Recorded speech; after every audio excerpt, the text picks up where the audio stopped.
You're out of there. I don't care who it is. Please. Mark Meredith, Fox News. I know that. Oh, thank you. How would I know that? Go ahead. America's watching. No, Good job. Can we go back to the weekend? First off, was everyone on board with the operation, or were there people that were trying to talk you out of going through with the operation this weekend? Not everybody was on board. Somebody else within No, you? there was military people, very professional, that preferred not doing it. These two were totally on board, which was very important. If they weren't, I would have had a little difficulty. But no, there were military people that said, you just don't do this. You don't go into the heart of a very powerful military. You know, this is, hey, you have countries and countries. You have some countries where military is not their strong suit. This whole thing is militarized like nobody's ever seen before. Half the people are wearing uniforms. And we had people within the military. Usually it's not done. That's one of the reasons. You know, I was surprised. Somebody said it's the only time it's ever been done. I said, that's not possible. But it is possible. Because you're going into hundreds of thousands of soldiers along the path. I mean, look at some of the helicopters, how they got hit. So, yeah, there were people within the military that said it's a wise. And don't forget, how many men did you send altogether, approximately, for the operation? I'd love to keep that a secret. Okay, well, we are. But I will tell you, the number, I'll keep it a secret, but it was hundreds. And hundreds of these people, that's pretty good. Is he central casting? But hundreds of people went into this journey. Hundreds of people could have been killed. Forget about the equipment, a lot of equipment, nobody cares. Hundreds of people could have been killed. So we had people that were within the military that said this is not a wise, and I understood that, but I decided to do it. Was there a point that that you were thinking there's too much on the line, and somebody was saying maybe we abort this now and wait? I mean, given the resource, like the general said, it seemed like there was so much on the line here. You must have been thinking, well, this could have completely changed. So the first one, which was in many ways as dangerous as the second, I guess it gets, because we're flying over daylight. You know, we're the best at the world at night. We have goggles that nobody. We have goggles. I've tried them. They're unbelievable. I see better with the goggles at night than I see without them during daylight. I mean, daylight today, we have a beautiful day. You see just as well with goggles. In many ways, it's enhanced. So we have the best in the world. So it's much safer for us to do it at night, whereas other people, no other country has that capability. They don't have that particular piece of equipment like we do. But when I was told flying and in daylight, I think we flew 7 hours over Iran, and that's a long time, over unbelievably hostile territory, where they have nothing but weapons. We took out their anti-aircraft, which is great. We took out their radar, which is great. We took out a lot, but they still have, you know, what hit this one was a handheld shoulder missile, heat-seeking missile. So it's not like, you know, they're totally whatever. And they had probably a little luck, because you got to get lucky. But they shot it, and it got sucked in right by the engine. But these guys were out of there. They were great. Their timing was great. But no, I was told that this is a very dangerous mission. I understand. They didn't say it's a foolish mission. They said, you know, we're going to be sacrificing hundreds of people do this. This is, I mean, you have tankers that are flying over this area so that because the flight was so long, they had to refuel. It's a very dangerous mission. I just felt it was worth it. If you would have told me that we would have been successful, gotten both, and nobody was even essentially injured, I would have said that would be impossible. Yeah, please. Mr. President, thank you very much. Thank you, sir. I'll come back to you. Okay, thank you. Given that you are now dealing, you say, with a more reasonable, less extreme leadership in Iran, what does that mean for the protesters, for the human rights movement in that country after this conflict? Well, What's your positive. expectation? Yeah, if they assume control, if we do something and they assume control, I think it's very positive, a big step. I don't think you'd see the radicalization that you have seen in the last. Look what happened. I mean, women are being executed because they're not properly clothed, they say. They're not properly clothed, and they execute the women. They shoot them right on the street. No, you have a much different group of people. Now, I'm not saying we are dealing with them. Essentially, they have till 8 o'clock tomorrow night, Eastern time. but we are dealing with them. I think it's going well. Mr. Witkoff is here, and JD's involved in the dealing. Mr. Witkoff is sitting right here, and I think it's going fine, but we'll have to see. You have to understand, we've been dealing with these people for 47 years. I'm standing here with a much more powerful Iran as of a month ago, not anymore. Right now, they are decapitated. But I'm standing here a month ago with a much more powerful Iran than it was at any point during 47 years. This should have been handled by 7 presidents, a lot of presidents. And those presidents are saying now, every one of them to their friends, we should have done this a long time ago. So it's not something I like doing. It's very dangerous, and we're getting them at the height of their strength.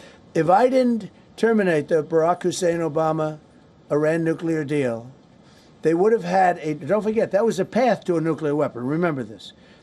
He chose Iran over Israel, pure and simple.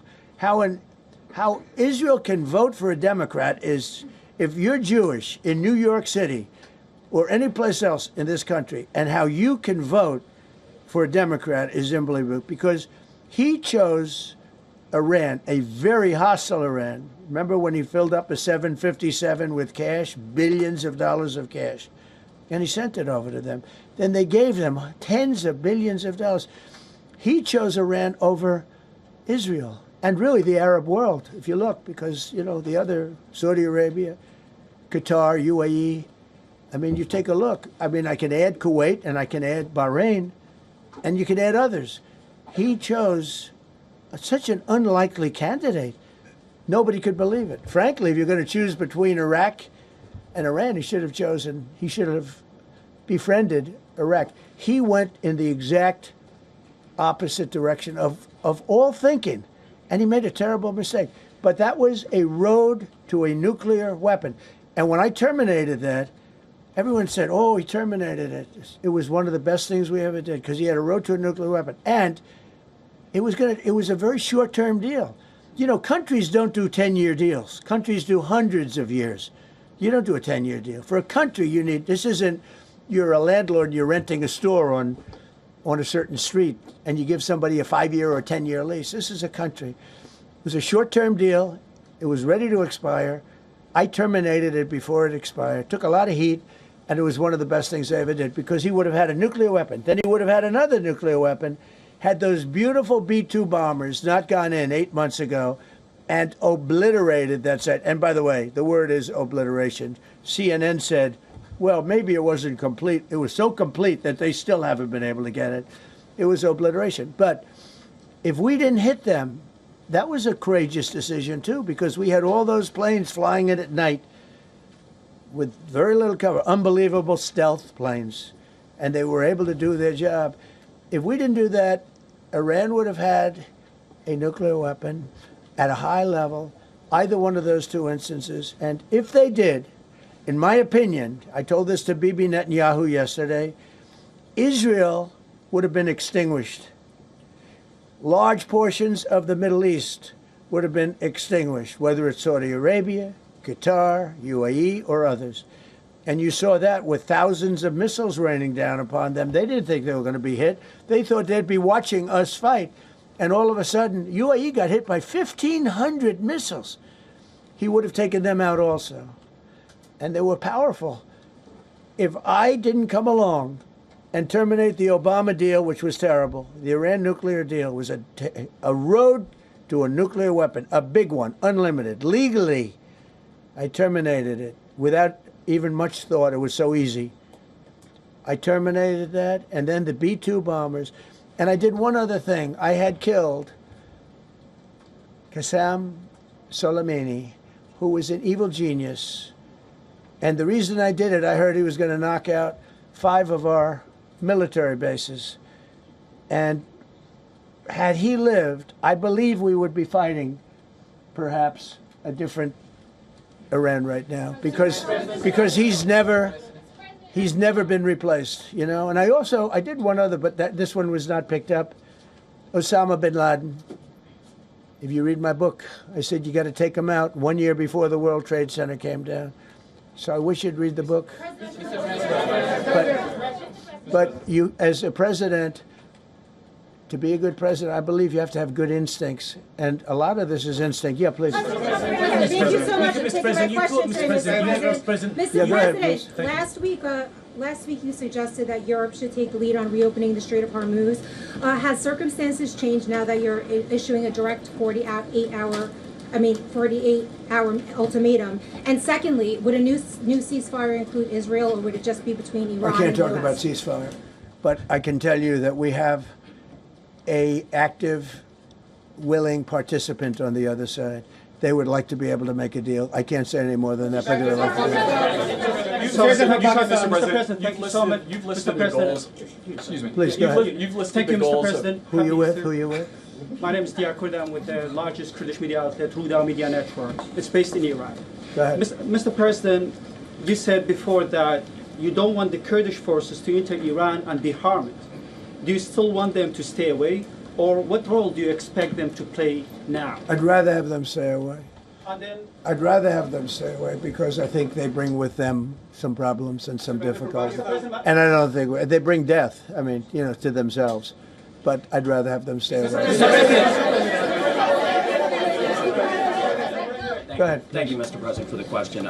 Deliberate attacks on civilian infrastructure violate the Geneva Conventions and Who you international with? law. Who you with? I'm with the New York Times. Zolan from the New York Times. Are you The failing. Are you You see concerned? circulation way down at the New York Times. Are What's you going on with concerned it? that your threat to bomb power plants and bridges amount to No, war not at crimes? all. No, I'm not. I hope I don't have to do it.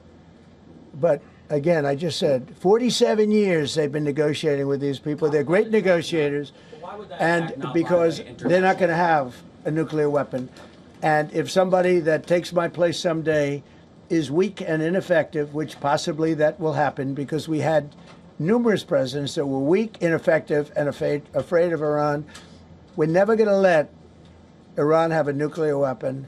And if you think it's okay for people that are sick of mind, that are tough, smart, and sick, really sick, from a policy standpoint, from a any which way you want to say, mentally, these are disturbed people. If you think I'm going to allow them, and powerful and rich, to have a nuclear weapon, you can tell your friends at the New York Times, not going to happen. It means violating Quiet. international law. You no longer have credibility at the New York Times because the New York Times said, oh, Trump won't win the election, and I won in a landslide. I won every swing state. New York Times said, oh, Trump won't win the election. New York Times has no credibility. The credibility they have is it used to be all the news that's fit to print. The old gray lady, it was great, but they're running on past fumes, and you can't keep doing that. You have to be able to give the correct news. And people like you, who I know, are fake. You're fake. Go ahead, please. Your messaging on the war has moved from the war is coming to an end to war going to be bombing Iran to the Stone Ages. Right. And we've heard a range of those kind of messages. So which is it? Are you winding this down? Can't tell you. Or are you escalating I can't tell it? you. I don't know. I can't tell you. Depends what they do. This is a critical period. They have a period of, till tomorrow at 8 o'clock. I gave them an extension. They asked for an extension of 7 days, right? I said, Steve, give them 10 days. 10 days is up actually today, so I gave them 11, I guess, indirectly. I thought it was inappropriate the day after Easter. I want to be a nice person. They have till tomorrow. Now, we'll see what happens. I can tell you they're negotiating, we think, in good faith.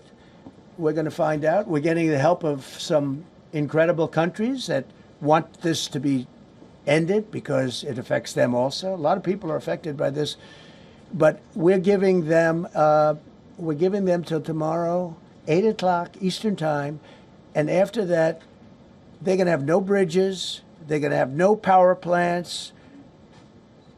Stone Ages, yeah, Stone Ages.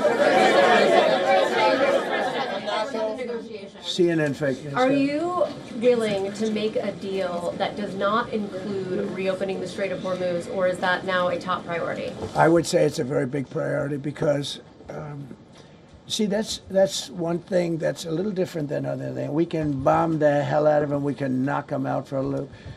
But to close the strait, all you need is one terrorist that somehow has a truck loaded with, because you can carry them in trucks, large trucks, a water mine, drop them in the water, and now you tell people that own ships that cost $1 billion to don't worry about the mine.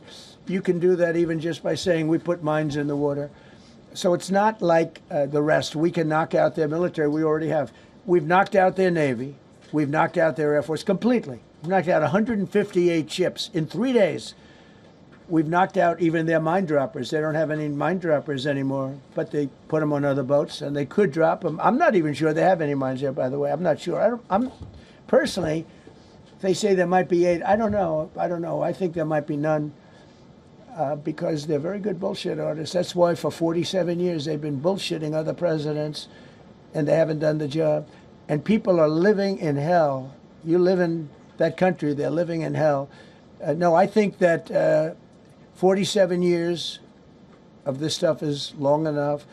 They're at the weakest point they've ever been. They have no Navy, they have no Air Force, they have no anti-aircraft weaponry, they have no radar, they have no communication. In fact, the biggest problem we have in our negotiation is that they can't communicate. I said to Steve, what are they saying? Sir, they can't communicate. They have no method of communication. So we're communicating like they used to communicate 2,000 years ago with children, bringing a note back and forth. They have no communication. But all I want to see is I want to have a safe world. And you're not going to have a safe world. Israel will be gone. The Middle East will be gone. And then they're coming for Europe. And I have to tell you, I'm very disappointed in NATO. Very. I think that NATO... I think it's a mark on NATO that will never disappear in my mind. You know, they're coming to see me on Wednesday. They're going to say, oh, we'll do this, we'll do that. Now they all of a sudden want to send things, you know. But they said it loud and clear at the beginning when I spoke to UK of all. I would have said they would have been the first because they're the oldest. And I say, yeah, I'd love to have a little help. He said, no, sir, we'd rather wait till you win. I said, I don't need help after we win. They have 2 old broken aircraft carriers, barely work. I said, I guess we can use them. Who the hell knows? I called the general. He didn't even want them. He said, we don't really need them. We got the SS Abraham Lincoln, sir. We don't need them. You know, we have, in terms of technology, we had one day 101 missiles going at 2,700 miles an hour, aimed at the Abraham Lincoln. 101 missiles. Out of 101 missiles, 101 missiles were shot down. Unbelievable technology. 10 years ago, 5 years ago, I don't know if that would have been possible, but 10 years ago that wouldn't have been possible. 101 missiles heading to a ship that's not that far off the coast, and out of the 101 missiles, we shot down all 101. We have weaponry.